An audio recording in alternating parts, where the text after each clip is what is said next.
বাংলাদেশ আর্মির লিখিত পরীক্ষা কিংবা বিএমএ লং কোর্সের রিটেন এক্সাম নিয়ে তোমাদের অনেকেরই অনেক ডাউট থাকে। সো আজকে আমি তোমাদের এই ক্লাসে সেই ডাউটগুলো ক্লিয়ার করার ট্রাই করব। ওকে, লেটস স্টার্ট। সো প্রথম কোশ্চেনটা হচ্ছে preparation time.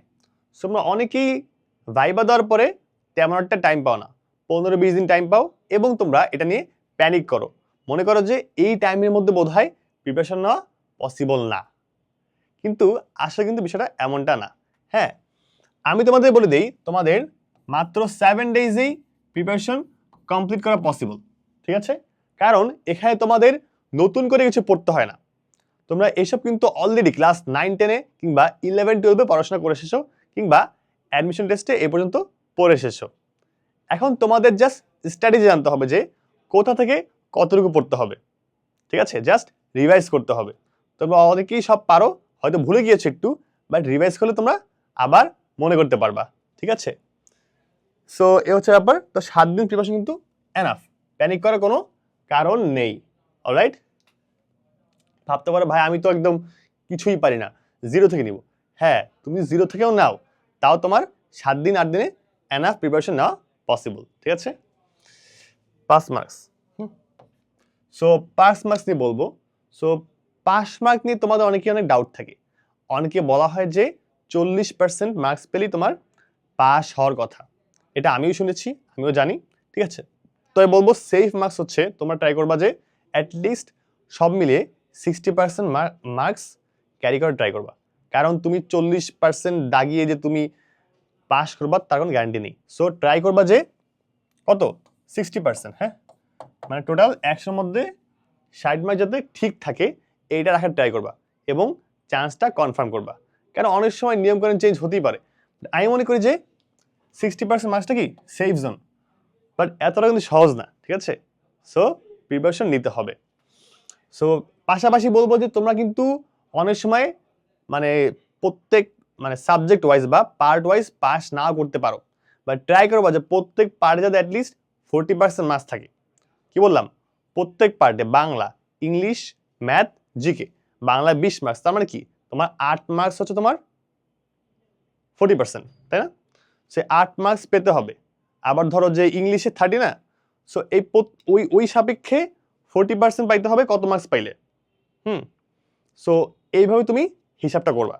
Alright, so 60% total power try করবা অ্যান্ড 40% মিনিমাম প্রত্যেক পার্টে পাওয়ার ট্রাই করবা। তবে ইন কেস মাঝে মধ্যে জিকে বা বাংলা বা কোনো একটা কঠিন হতেই পারে, তো তুমি জিকেতে হয়তো বা 40% মার্কস নাও পেতে পারো, কোনো সমস্যা নেই। সেক্ষেত্রে তোমার অন্যগুলো দিয়ে কাভার হয়ে যাবে। তবে মনে রাখবা ইংলিশে এবং ম্যাথে তোমার ভালো করতে হবে। এটা অনেকেই বলবে না, বাট আমি তোমাকে বলে দিচ্ছি ইংলিশ এবং ম্যাথে তোমার ভালো করতে হবে। এই দুইটায় ভুলেও 40%-এর নিচে মার্কস পাওয়া যাবে না বা ফেল করা যাবে না। ঠিক আছে, স্ট্র্যাটেজি স্ট্র্যাটেজি কি? সো এক্সামে তুমি প্রিপারেশনের সময় কি স্ট্র্যাটেজি ফলো করবা? সো প্রিপারেশন টাইমে তুমি ফোকাস রাখবা যাতে ম্যাথে তুমি ফুল মার্কস পেয়ে যাও। কারণ ম্যাথ কিন্তু 9-10-এর বই থেকে আসে, তো তুমি একদম 9-10-এর বই সব পড়তে হবে না। 9-10-এর বই কিছু স্পেসিফিক চ্যাপ্টার আছে, সেই চ্যাপ্টারে কিছু স্পেসিফিক ম্যাথসগুলো প্রতিবারই ঘুরে ফিরে আসে, সো সেগুলো কিন্তু কাভার হয়ে যাবে। আমরা তোমাদেরকে আমাদের আর্মি রিটেন ক্র্যাশ কোর্সে কিন্তু এগুলো জাস্ট যেগুলো আসে পরীক্ষায় 15-20 বছরের কোশ্চেন অ্যানালাইসিস করে সেগুলি আমরা দিয়েছি, তোমরা চাইলে সেগুলো করতে পারো। ওকে, এবার কি, আচ্ছা এটা হচ্ছে প্রিপারেশন স্ট্র্যাটেজি। তো ম্যাথ করলা, এবার ইংলিশ কি আসে? ইংলিশ প্রতি বছর একটা কমন টপিক কি আসে যে সেন্টেন্স কারেকশন, মানে গ্রামার তুমি পারো কিনা এটা একটা ওভারঅল একটা অ্যাসেসমেন্ট হয়। তারপর কি আসে, লিখিত আসে বা গাইডেড রাইটিং আসে, যেমন ধরো dialogue, paragraph, report writing, letter writing, formal letter, হ্যাঁ এসব আসতে পারে। তো তোমরা সবগুলোর প্যাটার্ন বা কিভাবে লিখতে হয় সেটা তুমি শিখে যাবা। অলরাইট, এবং এক্সাম টাইমে সেখানে বসে করবা আগে ম্যাথ এবং ইংলিশে যাতে তোমার পাস মার্কস উঠে এটা ট্রাই করবা। ঠিক আছে, সো আমি করতাম কি, আমি প্রথমেই জিকে অ্যান্সার করতাম, কারণ জিকেতে পারলে পারলাম, না পারলে নাই, কোনো এমসিকিউর অপশন নাই। সো আগে জিকে দাগিয়ে কি করতাম, একটা মার্কস দেখতাম কত মার্কস আমি পাইলাম। এরপর আমি করতাম কি, ইংলিশ ম্যাথ, জিকের পর ম্যাথ করতাম, দেন বাংলা ইংলিশ, অথবা জিকের পর বাংলা করতে পারো, এরপর ম্যাথ এবং ইংলিশ। হ্যাঁ, কারণ তুমি কিন্তু না পারলে কিন্তু লিখতে পারবে না, যা পারবা তাই তো লিখতে পারবা, তাই না? সো অযথা কিন্তু মানে টাইম ওয়েস্ট হচ্ছে না।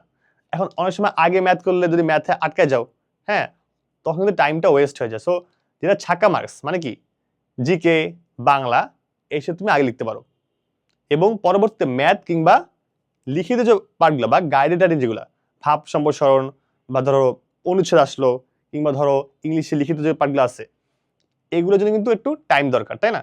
সো এগুলো তুমি পরে লেখো, আগে তুমি মুখস্থ যেগুলো সহজে লেখা যায় সেগুলো আগে আনসার করো, ঠিক আছে? আশা করি বুঝতে পেরেছো হোয়াট টু স্টাডি। সো আমি তোমাদেরকে এই বিষয়ে অন্য একটা ভিডিও বানিয়েছি ডিটেলসে, ওইটা তোমরা দেখতে পারো। হ্যাঁ, সেখানে আমরা টপিক ওয়াইজ সাজিয়ে দিয়েছি, কি কি টপিক থেকে পরীক্ষায় আসে এটা আমরা আগের কোশ্চেন্স অ্যানালাইসিস করে বানিয়েছি, এবং আমাদের কোর্সে গেলে কিন্তু সেই টপিকের মধ্যে থেকে কোন কোন টাইপের কোশ্চেন আসে তা কিন্তু আমাদের শিখিয়ে দিয়েছি, যাতে তোমরা সহজেই কম সময় প্রিপারেশন নিয়ে পরীক্ষায় ভালো করে চান্স পেতে পারো। অলরাইট, তারপর কি ক্যালকুলেটর। সো অনেকেই তোমরা জানো না যে ক্যালকুলেটর নেওয়া যায় কিনা, বা প্রায় দেখা যায় পরীক্ষার আগ দিয়ে কোশ্চেন করো। এখন ক্যালকুলেটর কিন্তু নিলেও তুমি নিতে পারো কত, 100 mS। হ্যাঁ, 100 mS নিয়ে যাবা যদি তারা ইউজ করতে দেয়। মানে অনেক সময় লেখা থাকে ক্যালকুলেটর অ্যালাউড না, আগের থেকে বলে দিবে, যদি দেয় তাহলে তো নিবা না। যদি অ্যালাউড না বলে, মানে অ্যালাউড না বলে দিচ্ছে না, ইন দ্যাট কেস তুমি নিতে পারো। যদি তারা ইউজ করতে না দেয় তারাই রেখে দিতে বলবে, সমস্যা নাই, ঠিক আছে? এরপর কি চিটিং। সো পরীক্ষার মধ্যে কোনো ধরনের দেখা দেখি এদিক সেদিক তাকানো, এই ধরনের চিটিং কিন্তু অ্যালাউড না। হ্যাঁ, আর্মিতে ডিসঅনেস্টি, চিটিং এগুলা অনেক বড় ধরনের অপরাধ। সো এই ধরনের চিটিং করার ট্রাই করবা না, কারোর থেকে হেল্প নেওয়া বা দেখা দেখি ট্রাই করবে না। তোমার যা পেন্সিল কলম যা লাগবে নিয়ে যাবা, ক্যালকুলেটর নিয়ে যাবা, হ্যাঁ, এনাফ পেন্স নিয়ে যাবা, যাতে কোনো সমস্যা না হয়। কারোর থেকে হেল্প সিক করবা না। Alright, so be a gentleman. So cheating করলে কিন্তু তুমি সাইলেন্ট এক্সপ্রেস হতে পারো বা পরীক্ষা বাতিল হয়ে যেতে পারে। By the way, so pass marks 40 দেখে ভেবো না যে ইজিলি পাস করা যায়। এখানে কিন্তু অনেক ভালো ভালো কলেজের ভালো ভালো স্টুডেন্টরা বাদ পড়ে যাচ্ছে। সো এতটাও বেখেয়ালি হওয়া যাবে না। Try to be careful and পরীক্ষার জন্য ঠিকমতো প্রিপারেশন নাও। তারপর কি ড্রেস কোড। আচ্ছা, সো ড্রেস কোড হচ্ছে আর্মিতে পরীক্ষায়, রিটেন পরীক্ষায় বেশিরভাগ ছেলেপেলেই হচ্ছে ফর্মাল ড্রেস পরে যায়, অর্থাৎ shirt, full shirt, button on করে, তারপর হচ্ছে তোমার প্যান্ট, বেল্ট, টাই, হ্যাঁ, এগুলো পরে যায়। তুমি ছেলে পড়তে পারো, আবার নাও পড়তে পারো। বা যদি পড়ো পলিস্টারে পড়বা। এই তো। সো যদি তুমি চাও যে তুমি সবার মধ্যে থাকবা, অ্যাভারেজ, হ্যাঁ, মানে সিমিলার, মানে চোখে পড়তেছে না, ইন দ্যাট কেস ফর্মাল ড্রেসটাই পরে যাওয়াটা বেটার। বাট তুমি চাইলে অন্য ড্রেসও পড়তে পারো, বাট ফর্মাল ড্রেস পরে যাওয়াটা preferable. Crash course or alone preparation. আচ্ছা, সো আমাদের ক্র্যাশ কোর্সে কিন্তু যেটা বললাম যে প্রত্যেকটা সাবজেক্টের প্রত্যেকটা টপিক কোনগুলো ইম্পর্টেন্ট সেইগুলো দিয়ে প্রিপারেশন দেওয়া হয়েছে। পাশাপাশি আমাদের স্টাডি ম্যাটেরিয়ালসে কিন্তু ওই ধরনের ম্যাটেরিয়ালস দেওয়া আছে। অ্যান্ড যদি আরও ম্যাটেরিয়ালস লাগে বা শুরুতে তুমি চাইলে আমাদেরকে নক করতে পারো, ঠিক আছে? আমার নাম্বার কমেন্ট বক্সে দেওয়া থাকবে, হোয়াটসঅ্যাপ নাম্বার, তুমি সেখানে নক করতে পারো যদি তুমি কোনো ম্যাটেরিয়ালস মিস করবা না পেয়ে থাকো, ঠিক আছে? আমি তোমাকে রিচ আউট করবো, সমস্যা নেই, বা হেল্প করবো।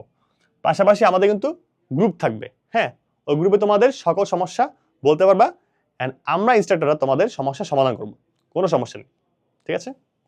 আর অ্যাকাউন্ট নিতে পারবো, সমস্যা নেই, আমাদের যে টপিক দেখিয়ে দিয়েছি, হ্যাঁ, বা ওই হিসেবে তুমি নিতে পারো, সমস্যা নেই। হয়তোবা তোমার একটু প্যারা হবে নিজ থেকে প্রিপারেশন নেওয়াটা, ওই টপিক খুঁজে বের করা, ওইভাবে পড়া, হ্যাঁ, আদৌ কোনটা বেশি ইম্পর্টেন্ট বুঝতে পারছো না, বাট হ্যাঁ সম্ভব, হয়তোবা তোমার একটু টাইম বেশি দিতে হবে, বাট কোর্স কিনলে একটু ইজি হবে। এই হার্ড নাকি পসিবল? আচ্ছা, তো এটা কি কঠিন কিনা? আমি মনে করি আর্মি রিটেন পরীক্ষাটা খুব একটা কঠিন না, এখানে এত বেশি কম্পিটিশন নেই, ঠিক আছে? অনেকে হচ্ছে এই প্রিলি ভাইবাতে মেডিকেলে বাদ পড়ে গিয়েছে। সো যারা পাস করবা সবাই টিকবা, কোনো সমস্যা নেই। So take your preparation, that's it, thank you everyone.